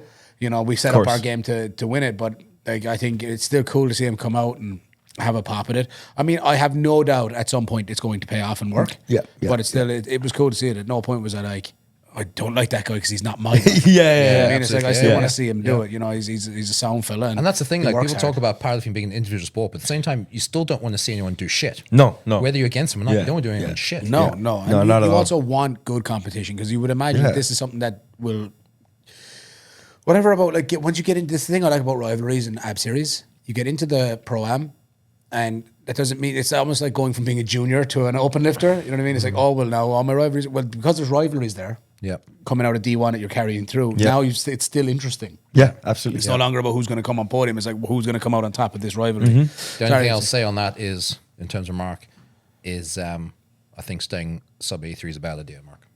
you should go up. I think you should stay up, yeah. No, heard it here first. No.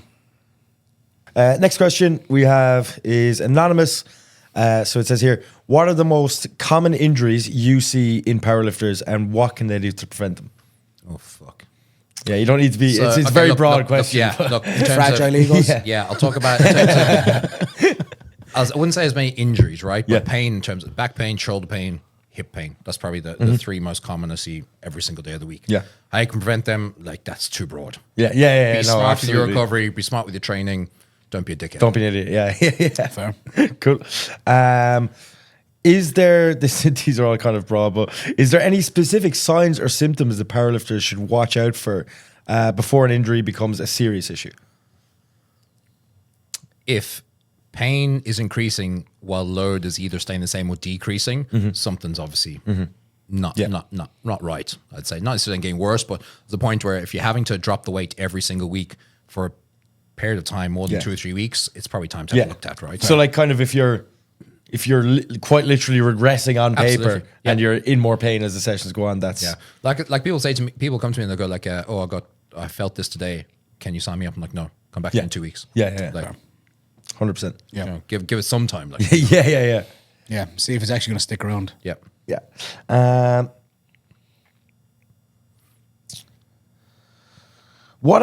Sorry, Jesus. What advice would you give to coaches working with powerlifters to ensure that they're taking care of their athletes' physical health alongside their strength goals? So, like, is there anything you could recommend for coaches to do that wouldn't necessarily be outside of their scope, I guess, that could help them? I think realistically is making sure you have a good enough communication with the athlete that Yeah. they'll be honest with you when something isn't feeling right. They're not just going to be like embarrassed to tell you that they're hurting or something, and that you're obviously taking into account the full spectrum of their recovery and their lifestyles and stuff. That you're aware that they have a highly stressful job and that Yeah. sometimes they might have, or their college and exams, they might have to pull back on intensity, things like that. You're aware of everything around you. You know your athlete. Yeah. Like that's literally you know your athlete. Yeah. Because I have athletes come to me that they haven't told the coach they're in pain. Yeah. And I'm like, okay, why didn't you tell them? Because now Yeah. I have to all of a sudden spring on your coach and go, okay, listen. And often I do. Yeah. If I see a form filled in, I'll go straight to the coach before I even had the call. Yeah. Do you want to give me any information about it? And then they'll be like, I don't know anything about that. And I'm like, okay, that's not the coach's fault. That's the lifter for not talking to your coach. So it's more, these days it's more the athlete needs to Yes. take more responsibility and talk to the coach than a coach's responsibility. Because coach can only go by what they're told and seen, right? Yeah, They're not, absolutely. they don't have a crystal ball. 100%. 100%. I'll see. Is there any more that we haven't? Because a lot of the ones that we got we kind of already touched on anyway and covered.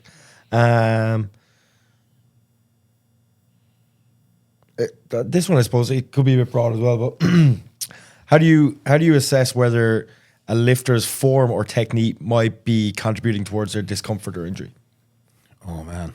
So this is case by case. So Yeah, the problem is, absolutely. right, people are going to say, it's going to be my opinion. Like, Of course, I yeah, can't yeah. give you science or anything. No, I'll that's look and I go, look, I think that the way they move, it looks like maybe it's off from the center of mass. And it's just less efficient, right? yeah. Because most people, the thing about technique, it's efficiency, right? Yeah. And because some people start off lifting inefficiently, they don't get hurt. It gets a point where they can't pull anymore because there's not enough efficiency in the lift. So technique is all about efficiency. And if you can find a way where a bar path is more linear or less deviation, or things like hips shoot less. Yeah. They don't Yeah. tilt forward. A lot of the stuff comes from position. It's actually not doing anything. There's no weakness there. It's where the load is relevant to the center of mass. And sometimes you can just see that. And that's why you'll see me when I'll be walking around a client while they're moving, just to have a look from all angles. And it obviously is just my opinion, to be honest. Of course, yeah. And I'm sure another coach might have a different opinion when they look at another Absolutely. therapist. Yeah. Cool. Will we move on to the quick fire questions for TJ? We'd one from Kevin McDermott. Oh, we do as well, actually. Yeah, and I was in the anonymous. I want to hear TJ's. Okay. Did say it was a nice one. So we have another one here from Kevin McDermott. That's right. I should read this one there. What's it like being the second strongest sports therapist in Ireland? That's brilliant. It's funny he says that because I think Can't believe I missed that one. I think he's about one dot ahead of me at the moment, and he's been injured for God knows how long because he had the And he's little still one dot ahead of you. You need to get your shit together. You should have said Hang on no. a second, right? Can we revisit this in April when he competes? Because I guarantee you he's going to go backwards. Yeah, but you still haven't caught his last self. Time. Give me time. I'm old. I'll give you. Listen, I'm on your Everyone's side. picking on trust the me. old man, like. I am on your side. I'm going to make sure we get there. but you know what I mean? Kevin, I'll have to get back to you when my coach decides when I'll be good enough to beat you. Never. We'll never be good enough. But he's improving all the time. There you go. That's all you can ask for. Isn't it? Even at my age. Yeah, even at our age. Silver Fox over here. Let's not forget it. Fuck's sake. I'm old, man. I am old as shit. I'm like the Gandhi of Irish I know. powerlifting. I am. The candy. It's the first old person to give me the Yeah, Actually, in terms of Kevin, I might be the second strongest, but I'm also the best because he came to me for his help. Oh, well. Oh, well, you know. There you go. And that's why you've not been back on a platform. Taking yourself a whole. What were you thinking? Yeah. It's okay, bro. You're never going to be as good as you once Maybe were. it was but deliberate. Yeah, this is all part of the plan. Keep him broken till TJ outdots him, and then he'll be back to normal. All right, so Alex, you say you want to get into quick You fire got round of some- questions for right. TJ? So we got some quick fire questions for you. Literally, just I'm going to fire out these questions. You answer them as fast as you can, right? Right. So, best rehab tool every lifter should own. Oh, fuck. Backballer. Oh, fuck. There is no tool. Massage gun? There isn't. No. That's okay. These favorite- hands. Yeah. That would have been a good one. Favorite lift and why? Deadlift because it's the biggest number. Okay. Least favorite lift and why? Squat because it fucks with my head. There you go. That it does. Your go-to hype song? I don't have one. That's lies. That's lies. That's fucking lies. I know that's fucking lies. I knew when I seen this question he was going to duck out of it. I can't think. No, it's some What is it? fucking South African emo shit. No, that was It's- before. That was No, before. that was. That's I'm a changed. changed This man. I'm last- different. This last couple of God. different. I This swear to last God, couple was trend's gone to my head. I'm different.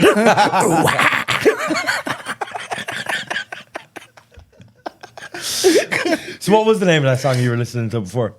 South African. No, it was a band. It was one particular song, which is an album playing. But yeah, I don't know. I can't remember. I don't want anybody to look it up.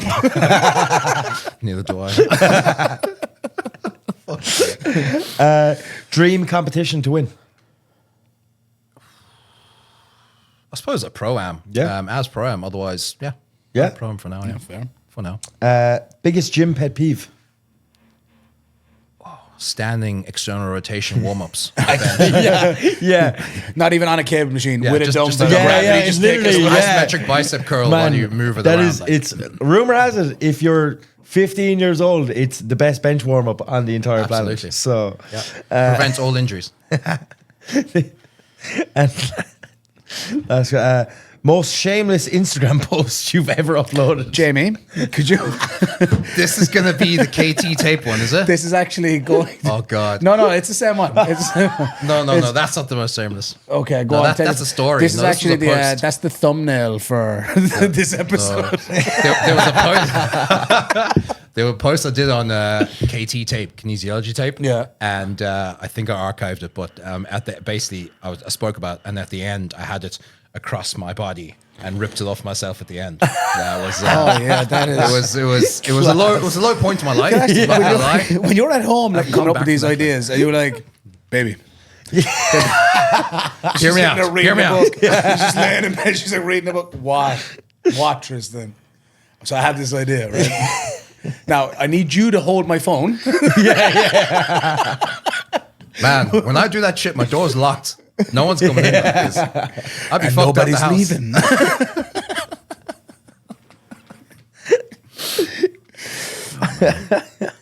This was great, lads. Brilliant. That's all the quick fire questions we have there, is it? Yeah, that's that all is of them. it. So, TJ, Brilliant. TJ the lifter this time. What is next for you in your competitive career? What have you got coming up? I already know the answer. Yeah, of But, course. you know, don't want to Should spoil it. fucking hope so. Pro-am in Definitely August. First pro-am in August. That's it for this year. Yeah. And who's your competition? Or is the list out yet? Flight. I don't think there is a list. I know Okay. Scott Dean's doing it. Nice. Adam Phillips is doing it. I'm not sure really who else is in. Yeah, I know Class. Scott Dean is definitely doing April as well, as far as I know. Cool. Is it? That's All right. sick. Yeah, I think that's. I if I get a pro invite, I'll do it. It's unlikely I'm getting a pro invite, but if I got one in Very April or unlikely, something, very I would take it. It's not happening. Does sound like you're begging for one there. Yeah, yeah, yeah. No, there's no begging. You literally, shameless. I've asked before. Yeah. Like, I was close that one time. I got one invite once, bicep came off. That was it. Did I ever tell you about the time my bicep came off? No. Oh, you didn't Did know? I? You No, didn't? no. Yeah, well, I'm back Did it now. come off when you were training actors? Did it? Fucking. In Iceland, actually. Look at me. Huh? Good. Yeah. So, and I do. And what's your kind of like ultimate goal for it going in? Do you have like a dream number that you want to aspire to, TJ? Is there like a number in your head that you want to hit? Minimum of 725. 725. And what's the next big like number for you that you want to take on one of the lifts? 300 deadlift. 300 dead. Tick that box. Nice. 725 is certain dots or any reason? Or It just depends on the weight. Okay. I'll be heavier, so I'm not Yeah. sure. But 725 is a nice number. I mean, you're up there in terms of like global masters. So I don't know about global. Ireland, I'm in the top. I think I'm top 10 now. So if I'm gonna throw out a bold statement that within the next 3 years I'll be the best M1 ever across all weight divisions. In Ireland. Nice. Yeah, that's sick. Fuck yeah. That is That's sick. cool. That is you good. can only That's work good. with what's in front of you. So I it's like like that. I've said 3 best years. I like class. it sooner, but I mean, Yeah. I think at the moment I think it's McLagan. Oh, yeah, think he's yeah, it would be. Yeah. Early fives, like Yeah. 5-0 something or Yeah. other. So it's 40 dots pretty much. And how many years do you think it'll take? I've said 3, but it's only 40 dots. You know, I'm M1 in 3 years. What? I'm M1 in 3 years. I'll still be ahead of you, but then like so I'll be grand. What you mean? You'll still be ahead of me. You're not even ahead When of you Kevin come back in McDermott. 3 years, Yeah, yeah. You're not. You think you're coming back? That's what's funny. I mean, He's been coming back for 2 years. what? Listen, what I'm still happened? here. Were you not competing in November, or did you pull out in November? All right. I don't even remember why I didn't do November at this point. You said that Freddie was too good and you weren't going to beat him, so you pulled out. No, I knew that part. I didn't actually know who Freddie was. I signed up because of Noel. I couldn't Noel remember if it pulled was out first. I know I did. I didn't know Noel had pulled out while I was halfway through prep. And next You thing didn't, his, you didn't. his No, name to be was off fair. it, and I was like, I was only doing it to have a head to head with him. There was like zero hype around it, but I did pull out. It's not the first comp I pulled out of. Won't be the last. Yeah, yeah. I was just gonna say that as well. Yeah, It will not be the last. I'm sure of it. Although these tickets are getting more expensive, I might actually just start. yeah. You're gonna have to next time. I'd Yeah. have The to buy fucking them. mortgage in Yeah. 3 years' time for I'm a not pro just am. buying them to look at them anymore. But you know, just if you get ideas, life moves. I'm a very busy guy, you know. I'm jet setting, be all over the shop. You never know where you're going to find me. Sounds like excuses to me. Dude, man. Listen, I'm giving the two of you a chance to catch up, but Oh, make the fuck most of your off, time. man. He's still holding on to that one comp from 3.5 years ago. Like this fella, man. Fucking hell. Talk about living in the past. Yeah, yeah. It lives in my head every day. I'm like that, looking, sitting on the toilet, waking up, and baby, look. remember that deadlift? No, I'm a strong man now. You know, I'm not a good one. I'm not a particularly strong one. I'm just doing man competitions. I'm a man. Yeah. I'm a man. I'm entering in as a man. All right, folks, that is it for today's episode. Thank you very much, TJ, for coming Thanks, along TJ. today and making the trip down. We really do appreciate it. Is there anything, TJ, you have coming up that you want to plug? If you want to plug your social medias, anything like that, website? Nothing coming up at the moment, just yet. Website, paintoperformance.ie and at TJ Pain Free on Instagram. Yeah, so that's where you can find him. So, guys, I hope you enjoyed that episode. Tune in again next week where you're going to see us annihilate our out the nostrils with salts. these salts. Yeah. So we've got one for each one of us. So when we get Maeve and Jack back on, we'll be sure to try them out. We'll have them activated and stuff and take you through it. I'm really curious about this Monster one. I don't even know what the smell of Monster is. I just like the way it tastes. So we'll maybe compare find the out. bottle beside the Yeah. can. And yeah, that is it. Thank you very much for tuning in. If you enjoyed the episode, make sure to share it, like, subscribe, check out our social media. Make sure you're following along. We really do appreciate all the support. That's it for now, guys. We're out. Shine. Peace. Yup. All right, Jamie, who's up?